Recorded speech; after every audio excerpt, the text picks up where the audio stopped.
Ne faut-il pas aussi faciliter les solutions aux contraintes familiales? On en parlait un peu au début de l'émission, qui sont aujourd'hui complexes et lourdes et qui effectivement, dit-il, empêchent souvent un parent de travailler. Il met entre parenthèses une place en crèche est quasi inaccessible, par exemple, dans certaines villes.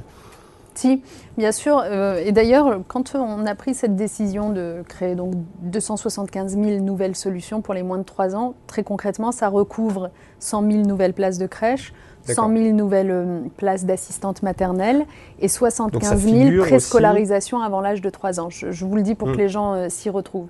Eh bien, quand on a dessiné ensemble, à l'époque, ce plan de 275 000, on a veillé, s'agissant des places de crèche, par exemple, à territorialiser les choses. C'est-à-dire qu'on s'est vite rendu compte que d'un territoire à l'autre, les besoins non satisfaits n'étaient absolument pas les mêmes. Il y a des endroits où 80% des besoins sont satisfaits. Il y a des endroits où à peine 30% des besoins sont satisfaits. Donc, on a veillé à créer les places de crèche là où il y en a le plus besoin.